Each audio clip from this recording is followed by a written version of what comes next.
এই যে কোরআনের বিরুদ্ধে বলেছে এর নামে কেস করছেন, আজকে জিজ্ঞেস করতে চাইছি তারা কি রাজ্য সরকারের বিরুদ্ধে মুখ খোলেন? রাজ্য সরকার তো বলেছিল কোরআন শেষ হয়ে যাবে আমার উন্নতি। এই কথাটা ঠিক বলেছে? কোরআনের পক্ষে না বিরুদ্ধে? কোরআনকে অপমান করা হয়েছে না হয়নি? তাহলে তার বিরুদ্ধেও তো দুটো কথা বলা দরকার মৌলী সাহেবদের, ছিল না ছিল না? বলে।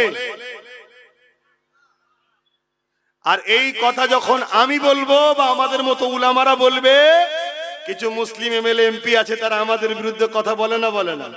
সরকার বলেনে কোরআন শেষ হয়ে যাবে আমার উন্নতি শেষ হবে না, বলেছে না বলেনে?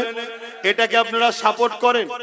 রাতের ঘুম তো হারাম হয়েছে, দিনের বেলাও ঘুমোতে দেবো না। শুনছেন তো নাকি? অসুবিধা আছে আপনাদের? আমার ভাইটার সাথ দিতে অসুবিধা আছে কারো? কার কার অসুবিধা আছে আমার ভাইয়ের সাথ দিতে? অসুবিধা আছে? আরে বুক টান করে হক কথা বলতে অসুবিধা কিসের? আর হক কথা বলো, আমার ভাইয়ের কারা সাথ দেবে একটু হাত তুলে দেখাও তো দেখি। ঠিক বলছো? দূরে কাছে যে যেখানে আছো সাথ দেবে। আমার মা বোনরা আপনারাও আল্লাহকে সাক্ষী রেখে হাত তোলেন, আমাদেরকে দেখাতে হবে না আল্লাহ দেখুক। এই হাত সত্য তো আমার ভাইয়ের সাথ দেবে তো? আমাদেরকে এত কিছু বলার পরও সেই আমাদেরকে আসামির কাঠগড়ায় তোলা হয়, কারণ কি ভাই? কারণ কি? মাইকের বুঝতে পারছেন তো কারণ কি? কারণ একটাই, আমাদের আব্বা জান নাই, আমাদের বাপ নাই, গার্জেন নাই। দেখছেন না? সাধারণ কোন মুসলমান যদি রাজ্য সরকারের বিরুদ্ধে একটা কিছু কথা বলে, এলাকার মুসলিম এমএলএ এমপি নেতাগুলো তার বিরুদ্ধে কেস করে জেলে ভরে দিচ্ছে। কেন? আমার আম্মার বিরুদ্ধে বললি কেন? কি করে না করে না? আর অত বড় কথা বললো, এলাকার এমএলএ এমপি মন্ত্রী মুসলমান যারা আছে কেস করছে তাদের বিরুদ্ধে। জোরে বলেন কেন? ওইগুলো আর এইগুলো একই, রসুনের মাথাগুলো আলাদা, পিছনটা দেখবেন সব এক জায়গায়। এদের জার্সি আলাদা, যারই নাম আল্ট্রাটেক তার নামই কিন্তু এলটি সিমেন্ট। এলটি থেকেই তো আল্ট্রাটেক হয়েছে নাকি? অতএব টাকার ইপিট উপিট সব একই। আর আমরা ভাবলাম বিজেপি কে রুখতে একে সাপোর্ট করব। আমরা একবারও ভাবলাম না রে জার্সিটা শুধু চেঞ্জ রে, ওরই ছোট বোন, এটা একই ব্যাপার। এ কথা খারাপ হয়ে গেল নাকি? কেন? আমার রাজ্য সরকার বলেনে কোরআন শেষ হয়ে যাবে আমার উন্নতি শেষ হবে না, বলেছে না বলেনে? এটাকে আপনারা সাপোর্ট করেন? জোরে বলেন, এটাকে সাপোর্ট করেন? তাহলে যারা আজকে এই যে কোরআনের বিরুদ্ধে বলেছে এর নামে কেস করছেন, আজকে জিজ্ঞেস করতে চাইছি তারা কি রাজ্য সরকারের বিরুদ্ধে মুখ খোলেন? রাজ্য সরকার তো বলেছিল কোরআন শেষ হয়ে যাবে আমার উন্নতি। এই কথাটা ঠিক বলেছে? কোরআনের পক্ষে না বিরুদ্ধে? কোরআনকে অপমান করা হয়েছে না হয়নি? তাহলে তার বিরুদ্ধেও তো দুটো কথা বলা দরকার মৌলী সাহেবদের, ছিল না ছিল না? বলে। আর এই কথা যখন আমি বলবো বা আমাদের মতো উলামারা বলবে, কিছু মুসলিম এমএলএ এমপি আছে তারা আমাদের বিরুদ্ধে কথা বলে না বলে না? তাহলে ও কোরআনের পক্ষে, কিন্তু সেজে আছে মুসলমান। কেন? যদি ও না থাকে, ওই জায়গায় যদি কোনো ইমানদার মুসলমান নেতা হয়ে যায়, তাহলে তো এই জালিমদের কপালে বাজ পড়ে যাবে। যেমন একটা হওয়াতে সবার মাথায় বাজ পড়ে গেছে, যে ওর সাথে যদি আরো গোটা 20-30 থাকতো কি হতো বুঝতে পারছেন আজকে? তাহলে বলেন আব্বাস সিদ্দিকী কিছু ভুল করছে না তো? কেন? আমি দেখেছি, আমি ধর্ম প্রচার করি, হুজুর মানুষ হয়ে গেছে, আমি তার ওই দিকে যেতে পারছি না, ওই জন্য ওকে বলেছি তুই ওই দিকে যা। এই পাঠিয়ে দিয়ে ওকে কিছু ভুল করিনি তো?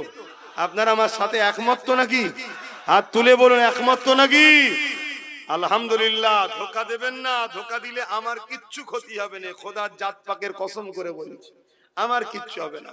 একটা লাঠি দিয়েছে ভাঙরের লোক, পুরো বাংলার দুশ্মনদের জালিমদের পিছনে তাড়া করছে। যদি ওর সাথে আরো কোটা 20-30 আল্লাহ যদি কোনোদিন মেলায় আপনাদেরই দ্বারা, তাহলে বাকি সব ভাইয়ের রাতের ঘুম তো হারাম হয়েছে, দিনের বেলাও ঘুমোতে দেবো না। শুনছেন তো নাকি? অসুবিধা আছে আপনাদের? আমার ভাইটার সাথ দিতে অসুবিধা আছে কারো? কার কার অসুবিধা আছে আমার ভাইয়ের সাথ দিতে? অসুবিধা আছে? আরে বুক টান করে হক কথা বলতে অসুবিধা কিসের? আর হক কথা বলো, আমার ভাইয়ের কারা সাথ দেবে একটু হাত তুলে দেখাও তো দেখি। ঠিক বলছো? দূরে কাছে যে যেখানে আছো সাথ দেবে। আমার মা বোনরা আপনারাও আল্লাহকে সাক্ষী রেখে হাত তোলেন, আমাদেরকে দেখাতে হবে না, আল্লাহ দেখুক। এই হাত সত্য তো, আমার ভাইয়ের সাথ দেবে তো? এখন মা বোনেরা যদি বলে সবই ঠিক আছে বাবাজি, আমি তো ওই 1000-1200 পাই, ওইটা কি করে ছাড়ি বলো তো? আমি মা বোনেদের জন্য একটা ছোট্ট মেসেজ দিয়ে আবার ওই দিকে যাচ্ছি আলোচনায়। মেসেজটা দিই নাকি? দেবো তো নাকি? মা বোনেরা যদি মনে করে খাতুনে জান্নাতের সঙ্গে জান্নাতে যাব, তাহলে মা বোনেদের ঘরে ত্যাগ তো স্বীকার করতেই হবে নাকি? হ্যাঁ, তবে একটা উদাহরণ দিচ্ছি। গত কয়েকদিন আগে বিহারে একটা ভোট হলো না? হ্যাঁ, বিহারে একটা ভোটে দেখছি কিছু মেয়ে মাথায় হাত দেয়, কোমরে হাত দিয়ে খুব নাচছে। সোশ্যাল মিডিয়ায় দেখেছেন আপনারা? তারপরে আবার কিছুদিন পরে দেখি কাঁদছে। তো মিডিয়া জিজ্ঞেস করছে क्या बात है, आज क्यों रो रहे हो, কেন কাঁদছেন আপনারা? তখন তারা বলছে আরে ये भाजपा वाला बीजेपी वाला 10,000 रुपया दिए थे, तो हम पैसा लेके उसको वोट दे दिए, পয়সা নিয়ে ভোট দিয়ে দিয়েছি, এখন ওরা জিতে গিয়ে আমাদেরই ঘর ভেঙে দিচ্ছে। শুনছেন? তুমি বুকে হাত দিয়ে বলো, তোমার এলাকা যদি মসজিদটা ভাঙা হয়, এই গ্রামের সব মুসলমান সাথ দেবে না দেবে না? সে যে দলই করুক, যাবে না যাবে না? কিন্তু কোন মুসলমানের ঘর যদি ভাঙা হয়, পাশের বাড়িটা সাথ দেবে? জোরে বলো, দেবে না। তাহলে খোদার ঘর কি এরা দখল করে নিচ্ছে? তুমি কি ভাবছো তোমার ঘরটা নিরাপদ? যে ক্ষমতায় ওরা আমাদেরকে দখল করছে, ওই ক্ষমতা দখল করে ওদের মোকাবেলায় লড়াই করতে হবে। তুমি আম মানুষ লড়াই করে পারবে না। আম মানুষ লড়াই করলে রাত্রিরে পুলিশ তোমার বাড়িতে পাঠাবে। যারা পুলিশ পাঠায় সেই লোক যদি তোমার থাকে, তাহলে পুলিশ আসবে না। বলো, রাজ্য সরকার কি তোমার লোক? কেন্দ্র সরকার তোমার লোক? তাহলে তোমার লোক তৈরি করো।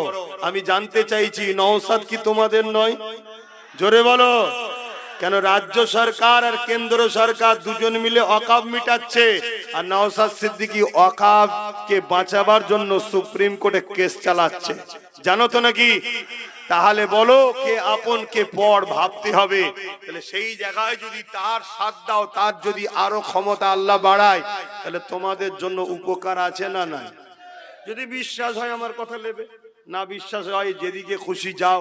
কিন্তু দিনের শেষে একটাই কথা, সব ঘুরিয়ে ফিরিয়ে সব ঠিক আছে, বিজেপি চলে যাবে। কি বলবে? বিজেপি চলে যাবে। এই একটা। আমি জানতে চাইছি, আপনারা আল্লাহকে ভয় করেন না বিজেপিকে? জোরে বলেন। দ্বিতীয় নম্বর কথা, বিজেপি আর টিএমসির মধ্যে পার্থক্য কি আছে একটা বলুন। বলুন, একটা বলুন। কেউ বলতে পারছেন না? আমি বলবো, শুনবেন? আমি বলবো, হ্যাঁ পার্থক্য আছে, আপনারা জানেন না। শুনবেন? শুনবেন? বিজেপি হলো প্রকাশ্য দুশ্মন, আর এ বন্ধু সেজে দুশ্মন। আর শুনে রেখে দাও, মুসলমানকে কেউ সিনাতে গুলি করে ফিরে যেতে পারেনি। মুসলমানকে যতবার ঠকিয়েছে, পিছনে আঘাত করেছে, আর পিছনে আঘাত করে মুনাফিক বন্ধু সেজে যারা থাকে। কথা মাথায় ঢুকছে না? ঢোকে না? আমি ইতিহাস বলছি, আল্লাহ রসুল বলেছে, আমার ভয় হয় আমার উম্মতকে প্রকাশ্য দুশ্মনরা ক্ষতি করতে পারবে না, আমার উম্মতকে বন্ধু সেজে মুনাফিকরা ক্ষতি করবে। তাহলে বিজেপি হলো প্রকাশ্য দুশ্মন, এ হলো বন্ধু সেজে দুশ্মন। ভয়ানকটা বেশি কে মনে হচ্ছে? এখন এ কথা বললে তো আবার বলবে দেখেছো, দেখেছো। কিন্তু আমি বলবো, দেখেছো বলার কিছু নেই, দুশ্মন দুটোই আমাদের। কিন্তু একজন রাম মন্দির করছে, একজন জগন্নাথ মন্দির করছে, আবার দুর্গা আলিঙ্গন না কি বলে। যাই হোক, তার ধর্মের বিষয়, আমি ধর্মের বিষয়ে বলছি না। কিন্তু সরকারের কাজ তো ধর্ম করা নয়, ধর্মস্থান করা নয়। 1100 কোটি টাকা খরচ করে করছে। ওই টাকা কার? রাজ্য সরকারের। ওই টাকা তোমার আমার ট্যাক্সের টাকা। ওই জায়গা জনগণের জায়গা, সেই জায়গায় হসপিটাল হওয়া দরকার। জনগণ দেশের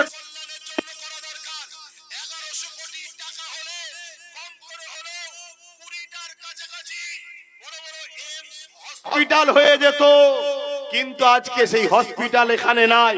কিন্তু আজকে সেই টাকাকে দিয়ে তিনি নতুন করে হিন্দু ভাইদের মনটা পাওয়ার জন্য করতে চাইছে। কথা শুনছেন না শোনেন নে? কেন বুঝে নিয়েছে মুসলমানরা ওয়াকাবের পথ থেকে আমাদের পাশ থেকে সরে যাচ্ছে। শুনছো তো নাকি? কিন্তু আমার বক্তব্য, ওই নিউ টাউনেতে আমাদের মসজিদের জায়গা জোর করে রাজ্য সরকার দখল করে হিডকোকে দিচ্ছে না দেয়নি? জোরে বলেন, দিচ্ছে না দেয়নি? তাহলে তুমি কাদের? তুমি কাদের? আমি জানতে চাইছি। এখানে বলুন, কেন্দ্র সরকারও হিন্দু হিন্দু হিন্দু তো বা মন্দির তৈরি করছে, রাজ্য সরকারও করছে, করছে না করে না? কিন্তু কেন্দ্র সরকার যেটা করতে পারে না সেটা রাজ্য সরকার করেছে। কি বলেন তো? বলবেন তো? রাজ্য সরকার, কেন্দ্র সরকার যদি আমাদেরকে বিরিয়ানি পাঠায়, কেউ খাবে নাকি? জোরে বলেন। কেন? সন্দেহকে আমি চিনি, ও দুশ্মন, আমাদের বিষ খাইয়ে দিতে পারে, ঠিক তো নাকি? আর রাজ্য সরকার বন্ধু সেজে রেশনের মাধ্যম দিয়ে আমাদেরকে প্রসাদ খাওয়াবার প্ল্যান করেছে না করেনি? কত মুসলমান প্রসাদ খেয়ে কাফের হয়ে গেল। শুনছেন না শোনেন? প্রসাদ খেলে ইমান থাকে? তাহলে আজকে বলুন, এ ক্ষতি করছে না করে না? তাহলে আমার মা বোনেদেরকে বলবো, মা বোঝার চেষ্টা করেন। যদি বোঝার হয় বুঝবেন, না বোঝার হয় আপনার ইচ্ছা, আপনার ব্যাপার। কিন্তু মনে রাখবেন, 1000-1200 পেয়ে লাস্টে ওই বিহারের মতো যেন না হয়। খুব নেচেছিল, এখন কাঁদছে। কি ব্যাপার রে? বলছে আমাদের ঘর ভেঙে দিচ্ছে। শুনছেন তো? সাবধানে থাকো। আরে সরকার যদি আমাদের দরদি হতো, তাহলে এসআইআর এর বিরুদ্ধে সরকারের কেস করা দরকার ছিল না? ছিল না? তামিলনাড়ুতে এসআইআর এর বিরুদ্ধে কেস করে রুখে রেখেছে। এখন কথা বুঝে আসছে? এনআরসি কেও রুখে রেখেছে। সরকারও তো উচিত ছিল কেস করা। উচিত ছিল না? ছিল না? কেস করেন। আমার বাড়িতে একবার পুলিশ পার্টি ছিল, জানেন?